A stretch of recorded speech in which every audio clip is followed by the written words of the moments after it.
what we have right now, to an extent, is a kind of an economic crisis. We are not in a situation where the market has just crashed.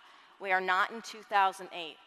But we are in an unfolding moment that could go in different directions depending on how much we pay attention to it and how much we're involved in shaping it. What I mean by that is permanent distortion. Yesterday, the S&P 500 hit yet another record high. This is very good for anybody who is invested in the stock market. And I know that some of you are invested in the stock market. I've heard. But also, it belies what's happening in the real economy. So if you can imagine a world in which the stock market does reach those highs, but the economy is actually growing at the same amplification, then everything works more forward, more upward, in a better manner. But the reality is, if we look at the economy underlying the stock market, GDP in the first quarter was down by 0.5%.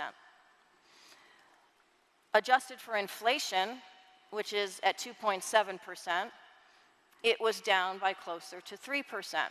We don't talk about it in those terms, and GDP is not a perfect number for economic analysis, but it's a number that we can sort of look back on from a historical basis to get some comparative thought. But also, consumer spending is down. Savings is down. Disposable income is down. So the way in which the average American in the actual economy exists has not kept up with those historical highs that we keep on seeing in the S&P 500, in other areas of the markets. And some of the biggest riders in this markets are Goldman Sachs, are JP Morgan. And there are reasons for that. I know that that Mihir yesterday talked about what's going on in the markets and his perspective. And my perspective is that there is leverage in the market that allows for speculation and accretive investment that does not care about what's happening in the real economy. Right? That's one of the reasons why the price of certain stocks like NVIDIA, which is having a market cap moment now of over $4 trillion, which could actually fund our shortfall in infrastructure if we divided it differently. No disrespect to NVIDIA. But it's why those numbers are so astronomical relative to the fact that we have had a negative print in GDP and that we have uncertainties coming into the economic environment. Because if you want to know more about how economics is befalling the regular household, you don't look at the S&P, you look at the household. And that's where we have to consider the debt, the leverage that is piling onto every aspect of our economies, whether it's our personal economies and our households, or whether it's the national economy. So right now, the New York Fed released a study, as it does each quarter, where it quantifies what the total debt is for the average household. And that number is $18.2 trillion. That is a record high. The national GDP is about $27 trillion. They're not one for one, but it just shows the sheer amount of debt that is overhanging on the American household. Credit card debt is at all-time highs. Auto loan debt is at all-time highs. Student loan debt is at all-time highs.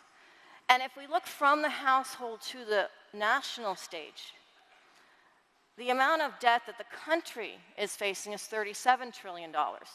So 37-18, we're talking about a momentous amount of debt that is hanging on the country in different manifestations. But moving further from the debt is how we service the debt. Those monthly interest payments, those daily interest payments, those quarterly interest payments. And on a national level, before the White House turns its lights on, and it doesn't matter who's in the White House, it is now paying $1 trillion almost for servicing that $37 trillion of debt. And that only continues forward. Nobody likes debt. That's why there are so many intense conversations that happen in Congress when it comes time to talk about budgets and bills. No one in a household likes debt, but it's a necessity. Because, for example, rents are 40% of the average American's take-home. And they're higher in some cities than others. And if we talk about, for example, groceries. So I live in LA now. My local grocery is called Ralph's.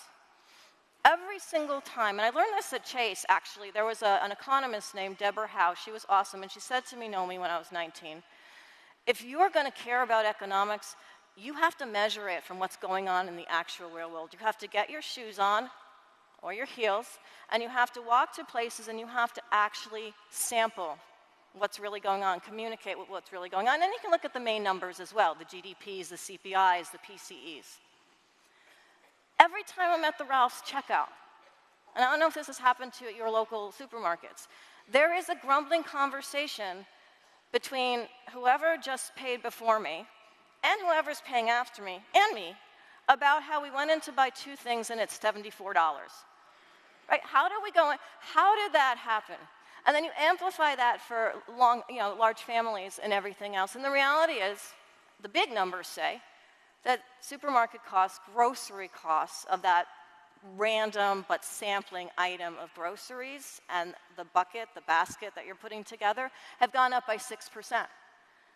Wages, adjusted for inflation, which helps those prices move up, have only gone up by 1.7% in the same time period. So it's not an imagination of someone to think, well, wait a minute, I'm just paying too much for my groceries. These are real things that are impacting real lives on real minute-to-minute bases.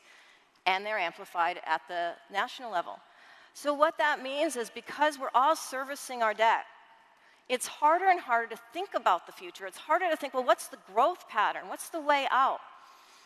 Let's cut some costs. Let's try to batten down hatches. But what that does, as necessary as it might be on a temporary moment basis, is it takes you away from being able to think big, to think bold, to think New Deal, to think public highways, to think Hoover Dam. Because servicing of the debt comes first.